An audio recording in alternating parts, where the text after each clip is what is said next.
At some point on your journey into leadership, you've either read or heard someone say, vulnerability is really key to your leadership. It's where, you'll really find that people connect.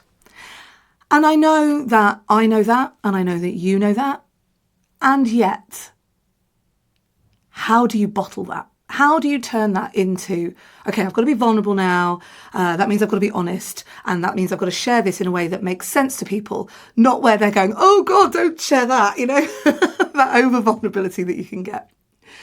And so I wanted to spend some time with you today to think about what vulnerability means, how you can harness it, and when it should appear in your speeches or in any team communications and things like that. Before I begin, though, I should make it really clear that, I'm not an expert in vulnerability. I've seen how vulnerability was worked over the years with the many, many, many, many presenters that I've worked with and business leaders that I've worked with. But really the key understanding that I have of vulnerability comes from the excellent and exceptional work of Brené Brown. She calls herself a shame researcher. She's a leader in this field. And if you've never read any of her books, I absolutely suggest that you read them right now. And in terms of framing it through leadership, her latest book is called Strong Ground. She's got another book called Dare to Lead. Those would be where I start. So, all right, I'd get you to start. So really feel that, really know that this is backed by my understanding of her work and the understanding of the experience that I've had when I've seen audiences react to presenters, radio presenters, business leaders sharing their vulnerability. So there are a few things I think you need to understand about vulnerability so that you can harness it, really. Fundamentally, number one, it's different for everyone. What makes you feel vulnerable is probably going to be very different to what makes me feel vulnerable. And, I worked for years with radio presenters who might have parents with cancer scares, or they might be going through one of their own. And to some presenters, it was so difficult to share. They felt so vulnerable about it. But to other presenters, it was really like, okay, this is very matter of fact, and off we go. And you'll know this in your friendship groups. There are some people you're like, they can be going through a really tough time and they're just quite happy to talk about it, blah, blah, blah, blah, blah, blah, blah. And then there are others who'll share about it and you're like, oh, that's real vulnerability right there. So there is something to be understood in vulnerability is different for everyone. And what's really key about that, an audience can sniff it. So we're hardwired to understand, I think, when someone is in vulnerability. And so sharing things that you are not comfortable with, whatever that is, will be different for you to what it is to someone else. But when you share it, the audience is going to know and they'll connect with that. The second thing is there is a difference between, and this is very much bedded in the work of Brené Brown, there's a difference between oversharing and being vulnerable. Oversharing, Brené says, feels like someone is shining a light directly in your eyes. Sometimes oversharing can happen because you're in it, or you'll share. There's this great phrase where it's like you should share from the scar rather than from the wound. And sometimes oversharing feels a little bit like vulnerability on high. This is too much information, TMI. And I always say, I can tell you some great stories about maybe a bikini wax, but that's for a time when we've had a few glasses of wine. We're definite friends. And, I know you know who I am to know that this is me messing around.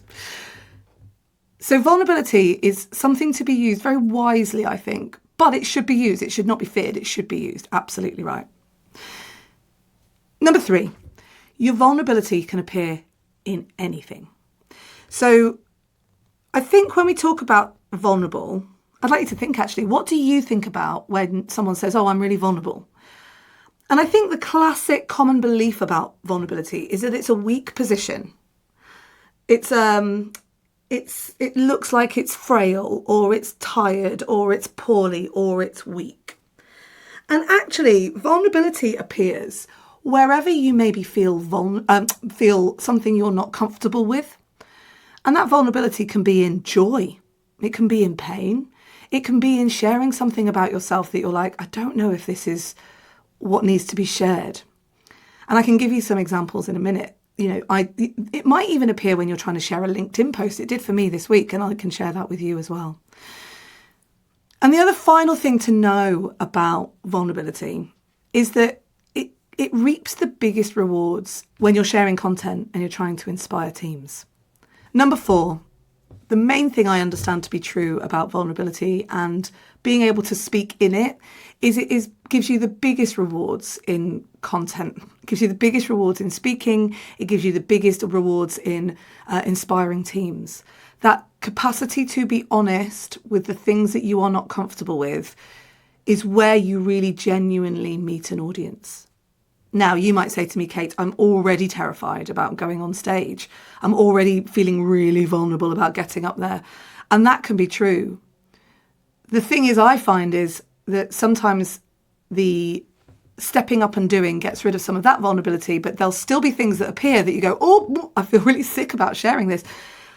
And it's how you handle that I think is the key to expressing vulnerability in your leadership. And the thing about vulnerability is you don't always know it's going to hit you, which is why learning to see it is step 1. Working with it is step 2, and then articulating it is step 3.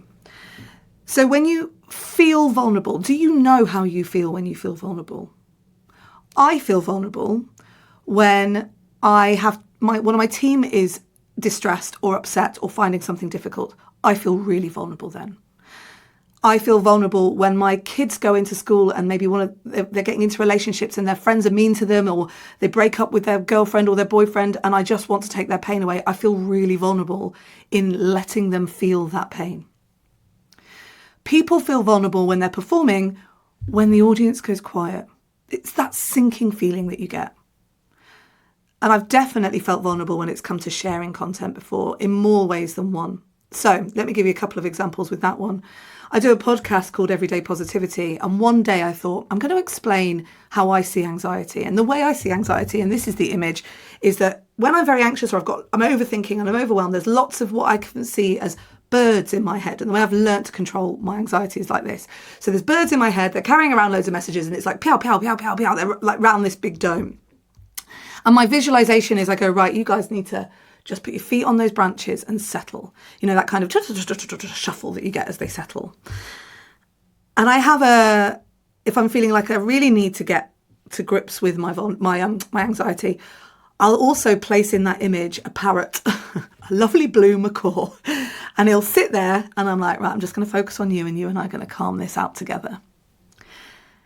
When I shared that, when I put that into an episode, into a podcast, into the world, I felt sick. I knew it was going out in the morning. I'd recorded it the day before, or couldn't sleep, felt sick. It's that sick feeling that you get. The episode goes out. The biggest response I've ever got. People telling me about their brain squirrels. People telling me about how they control their mice that are running around in their head. Lots of relatability in that deep, vulnerable moment where I thought, I don't want to share this, but I'm going to share this. Let's see what happens when I share this. And it came out and it was brilliant. This week, for example, I'll tell you where else I feel really vulnerable. I feel really vulnerable in a space where I'm going, right, you have to make it about your audience. And then my example is about me. And I did this on a LinkedIn post recently where I was like, the point was, look after your audience. And I'd had this lovely moment of being in the audience and feeling special and kind of reacting to that. And again, I used it as my as my example, and I scheduled it to post. I went to post. I was like, I can't sleep. Oh, it's not the right thing. I'm going to come across as a right idiot. I'm going to make a fool of myself. You know, all of those things that you think. Posted it, loads of response. Actually got a direct message from someone I really respect going, oh my goodness, this is a great post. This is so you. You know, I can see you here. So I think the thing I'm trying to say here is that vulnerability appears, yes, different for everyone, but it comes up as this sick feeling, like this real sick feeling that you have. And here's the thing. As soon as I see it, I have learned, this is the practice, hold it. Your natural instinct is to smash it down. Like when it's your kids or your team, you just want to fix it. You're like, oh, this should fix it. No, let that vulnerability, let's share their vulnerability. Let that vulnerability come to you and sit with it. Sit with it. And when you sit with it, that's when you have the words, that's when you can find the words of empathy, actually, that can really help you to express it. And then it's about making note. It's about taking these moments and understanding that emotional churn that you've gone through and talking about them with your team. Once you've got there, then you start practicing how you say it. Lots of that sort of thing happens in the coaching work that I do, where we go, right, What is it that you want to say? This is what I want to say. Okay, how are we going to say it so that you feel comfortable that you've actually said it and the audience hear it how you want them to hear it? But my speaker workout for you this week is very simply to start noticing where you get that feeling of discomfort, that feeling of vulnerability. Sometimes it will make you feel a bit like sick, and just let it be there. Let it hold that discomfort. Because trust me, that moment that I say to you in our training when we work together, I go, right, you're going to pause on stage. You're going to feel that vulnerability in a way that you've never felt it before. And you'll go, right, I've got to hold on to this. Because this power in this pause is greater than me needing to quash that vulnerability. If you want to get more information about how you can help yourself with your vulnerability and how you can use it in your leadership to communicate well with your team and inspire your team, make sure you're signed up to the Presenter Coach mailing list. All you have to do is head to thepresentercoach.co.uk and sign up on the front page, or see the link in the comments. And if there's any events going on, though, you will find out about that there as well. Remember, great communication will change your life. It'll make your life easier. You'll connect better with your teams and you will build trust. And that's why I care so much about it. And while great communication will change your life, the words that come out of your mouth will change your life. The way you speak to yourself will as well. So keep on keeping on. Keep powering yourself with some good words of encouragement. And I'll see you next time.